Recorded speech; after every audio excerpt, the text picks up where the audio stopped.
guys, welcome to my channel. Thank you for those who've been liking, sharing and commenting on the channel on Real Talks with Pinks. So today we have a special guest with me. I'm going to allow him to introduce himself to our guest and then I'll tell you what's the topic of the day.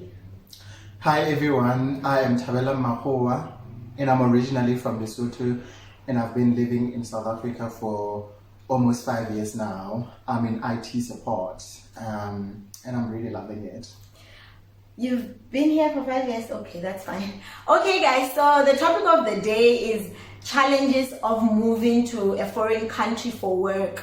I know sometimes because South Africa is so close to us, or Botswana or Swaziland, we never really talk about the challenges of being a foreigner and moving for work. So this is our topic. So Thabelang, can you tell us, have you always wanted to move to another country for work or for exploring other opportunities? I don't think my initial interest or plan was to actually move outside the country, but basically when you're exploring and basically trying to establish your career, you realize just how narrow or limited opportunities are in Lesotho, in which case you'll find yourself spending so much time looking for work. Mm-hmm. So I then decided to start looking and exploring outside the country, and I started actually developing the interest to actually look further outside Lesotho, and then came across posts which I'll just randomly apply for, and then the one that actually moved me here materialized. Oh, okay.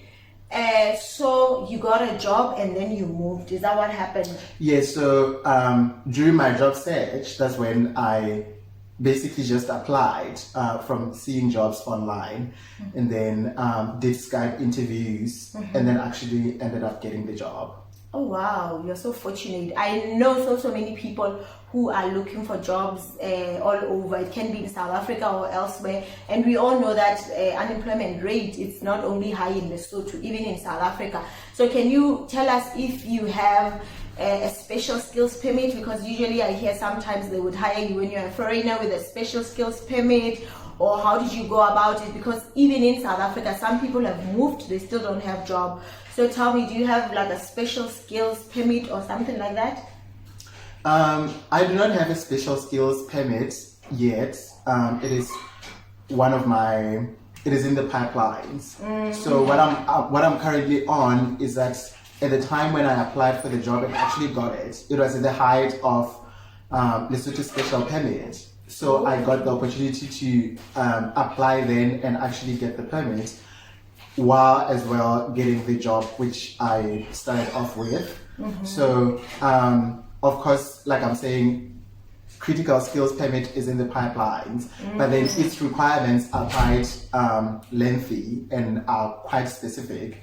And so it is not just a permit that you could just get just because you have a special skill or a critical skill. You have to fulfill the entire process that takes place for you to actually get the permit.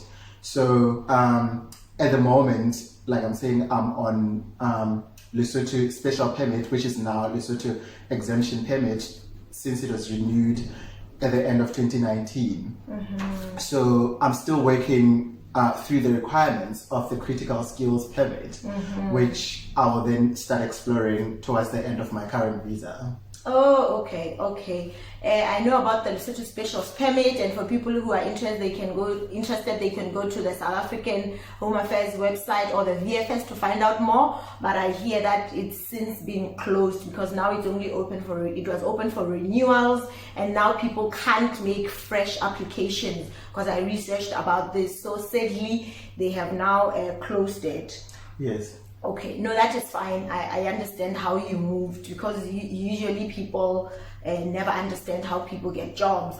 So let's get on to like the challenges. I know we share a lot of things in terms of culture with South Africa in Lesotho, because even if we speak Sotho, we still have Basotho from the Free State, and then others speak Pedi, Tswana, and those are a bit similar. So language is not really an issue, but there could be other challenges that you have experienced? Because we overly romanticize South Africa, I know. When we are young professionals and we move, we assume everything is just going to fall into place. But are there some challenges that you experienced moving to South Africa from Lesotho?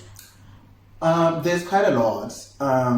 One wouldn't just automatically think cultural differences, because cultures are not exactly that widely different. But you find there's a lot of other challenges which you may not actually be exposed to if you have not started exploring the possibilities of moving outside the country or actually working outside the country professionally. So you find that you get remarks or comments like, "Oh, you're just here stealing our jobs or taking our jobs, taking our jobs from us." But I think just the realization of what you bring to the table, because obviously we're working in South Africa and actually contributing to the economy. So I think the realization that you know that what you bring to the table is actually what's needed in the country, as far as, like we've mentioned, the critical skills, to where there's actually a list that gets released every couple of years of critical skills, where the country can actually employ citizens of other countries in South Africa, because they have skills that are highly critical in South Africa, which companies are actively looking for. So just that realization of what you hold and what value you bring to the country at large, and also particularly to the company that you work for. But also there's lots of other challenges like housing, which is very widely different from how we know housing to be in Lesotho, as far as prices and basically the criteria to actually even be considered to get an apartment or get a house or whatever kind of housing you'd be interested in. But you find that the prices are very expensive in South Africa, and also that is dependent on the city in South Africa that you reside in.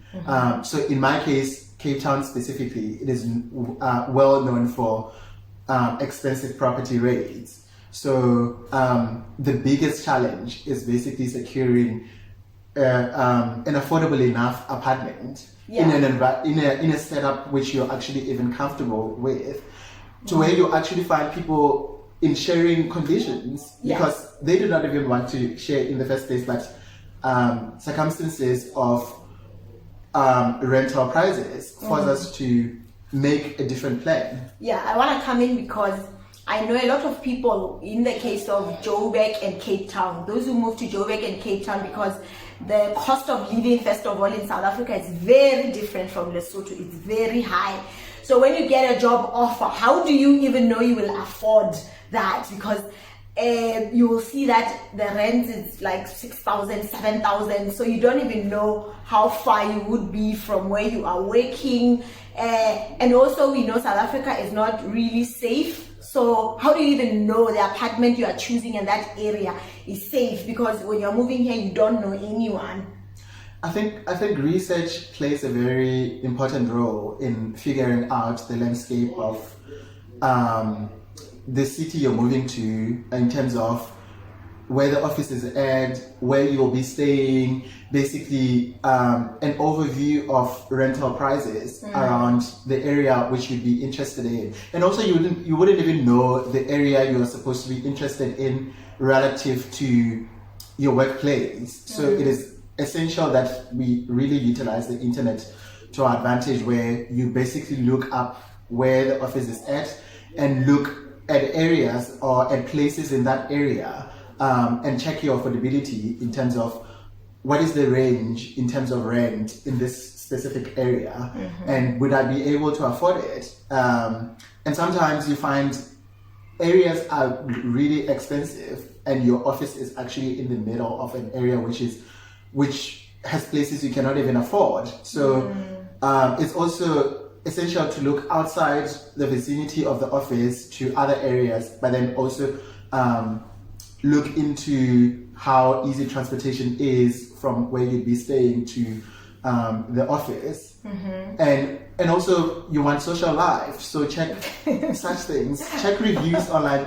Google reviews are very important in terms of areas and also rental places. So when you do your research, look holistically at everything so that at least you make an informed decision. And sometimes even if you do not make a decision that is that informed, at least you do not fall off from your affordability rate or your comfort in terms of would I be comfortable staying in this specific area, because you find sometimes also, like you're saying, security is another thing. So you cannot exactly know the full extent of how secure a place is until you actually find out, both from the internet and also try check if you would know anybody that stays in such areas, or even colleagues can also advise, or even your manager or whoever you interviewed with to basically give you a better picture of the landscape of the area that you'd be residing, and find out about safety tips and stuff like that in order for you to make a decision. Okay, now that we're talking about money, I also want to talk about when you move to a new country. Specifically now we're talking about you moving to Cape Town, South Africa. When it comes to getting access to credit, I mean, you've been here for 5 years. I don't know what your needs are, but I've heard where other people will say, I've tried to buy furniture, I've tried to buy a car, I've tried to buy some stuff with credit with banks, and they say I don't have, what do they call it, credit record. Yeah. Is it that challenging? Did you face a similar challenge, and how does that go? Credit is a big thing, and and I think it is based on different individuals, like person to person, in terms of, do you want to utilize credit or do you want to not? But then in some cases you find that credit is actually necessary, because our salaries can sometimes only take us so far.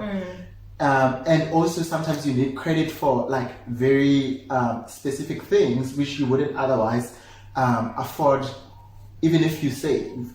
So you will experience a lot of red tape as far as credit goes, because a lot of banks actually do not just hand out credit to foreign nationals, because the terms and conditions are quite country specific, that they wouldn't, in some cases they wouldn't be able to track you down should you flee the country with their money or with their investment, because obviously when you seek credit from a financial institution, they're investing that money in you because they're going to gain interest out of it. So you find that it is very difficult to almost impossible to get credit. But in my case, I feel like I was informed to a certain degree to actually realize that I needed to build my credit records early enough, and obviously institutions will advise you accordingly as far as what you need to do to build your credit, because you find that there is South Africans who also do not have a credit record, so they too have to build the record. So it starts very small because in my case, the reason why I started exploring the building my credit record was when I tried to get a phone on contract. In that they told me I do not have a credit record. So that's when I then was told, go open a clothing account to start building your credit record. And that's exactly what I did. And then after a couple of months, I went back to get the phone. And then from there, you basically just build on, depending on what other credits you're eligible for, or can actually get. Things like credit cards, is not a lot of financial institutions that will just give you a credit card, because in some cases the limit is quite big. So I was fortunate enough to eventually get a credit card from an institution that was not even a bank yet. So they were affiliated with one of the banks, which was facilitating their credit cards. So that's how I started off with a pre-funded credit card, which never had credit. So I would have to fund it in order to utilize it. And in that sense, you're actually seen as like accumulating credit, or you're seen as having some kind of a credit history, because you're making payments into this credit card, in as much as they have not given you an actual credit yet.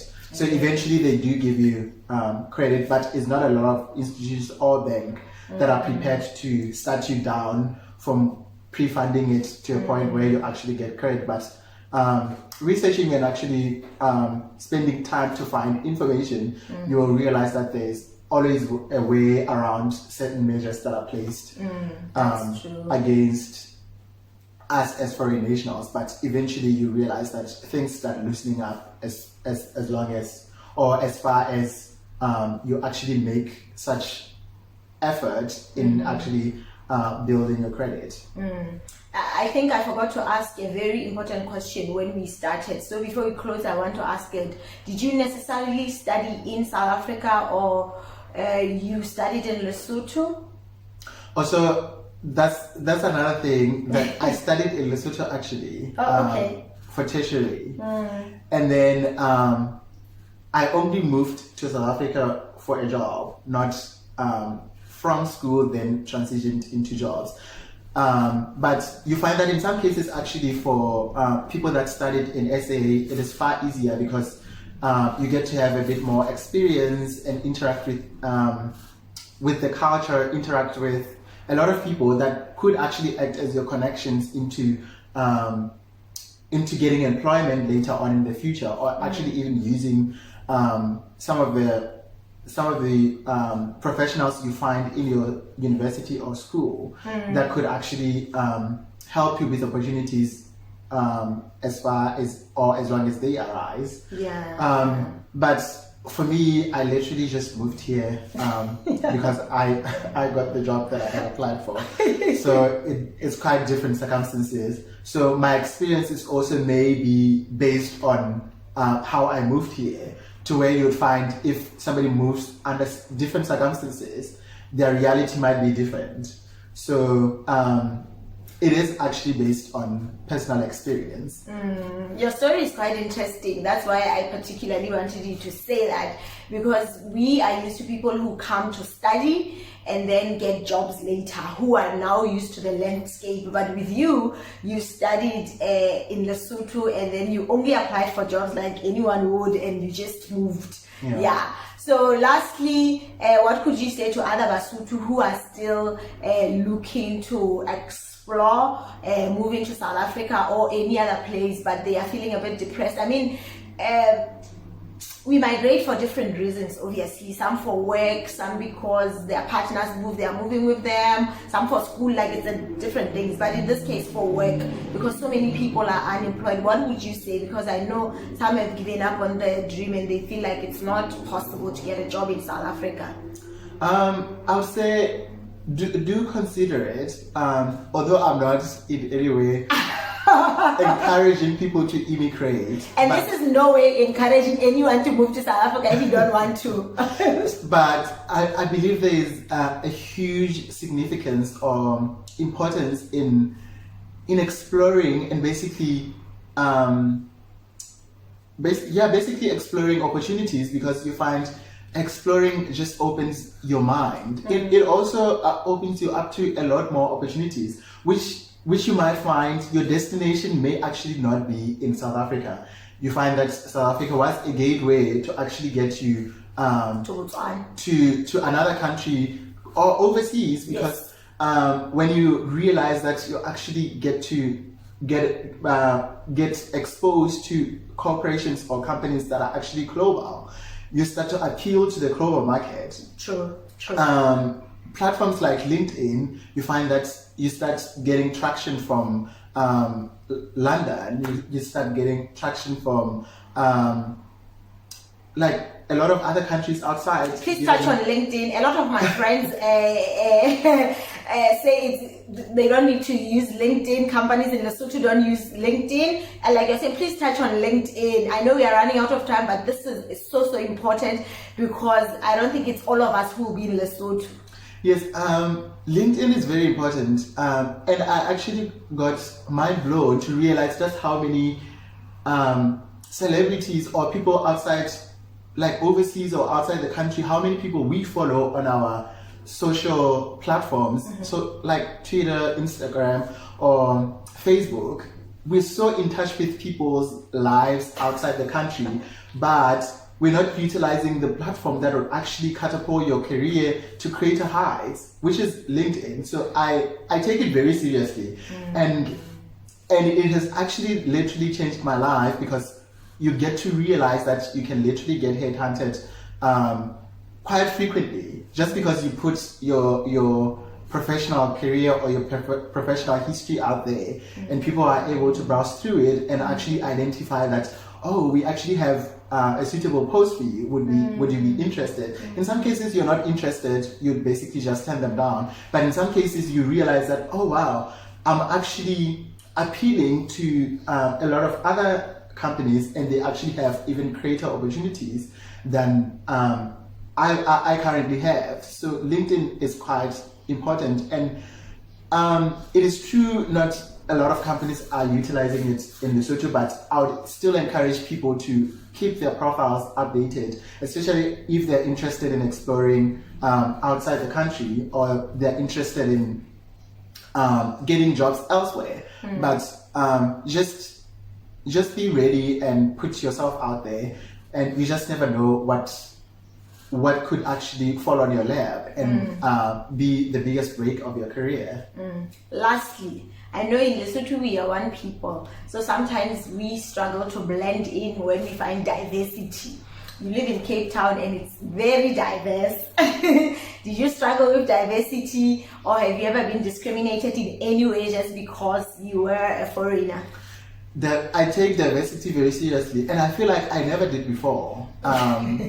So I feel like at this particular point in my life, I cannot live in Cape Town and not be serious about diversity, because you get to realize the importance it plays, both in your social life and also in your professional life. Sure. Of course, you have experiences which you never had in Lesotho, where we're basically mostly just black people, or we're not that much diverse in a sense of careers. You find that a lot of other nationals who are in Lesotho are basically just there for business purposes, and you don't get to interact with them on the level, on the career level. But then when you start to realize and interact with people from other nationalities, that just opens your mind up. It opens your life up to realizing just how much we do not know in Lesotho, or we are not exposed to in Lesotho, as far as how the world is progressing and how they're viewing diversity. And I've gotten to a point where I'm actually very specific that when I get interviews, that's one of the questions that I ask companies which I get to interview with, their stance on diversity, because it is now something that which I hold dear, because it determines how people treat you. It determines how you gel with other people, how you interact, and also how you get to work and be productive in the environment you are in. To where when you find that you're actually not that comfortable in the environment, that would affect your productivity. So such things have now come to play a big role in determining what opportunities I would explore given their diversity stance. And you've never been discriminated?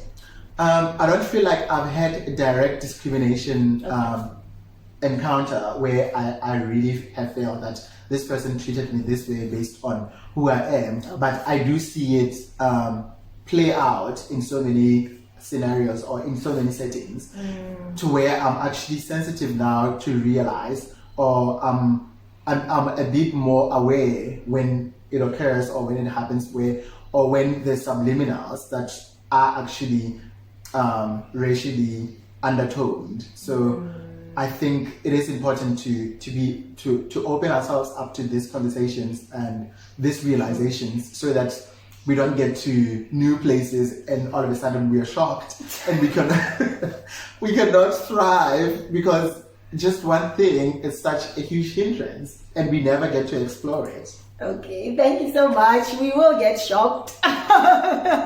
Thank you guys for watching, and thank you for coming to share your story, Thabelang. Well appreciated. I think this is so much relevant to a lot of Basotho here in South Africa and mostly in Lesotho. Thank you guys for watching. Please keep sharing Real Talk videos with your friends, with your family. Tell them to subscribe to the channel, like and comment. See you in the next episode. Bye for now. Thank you.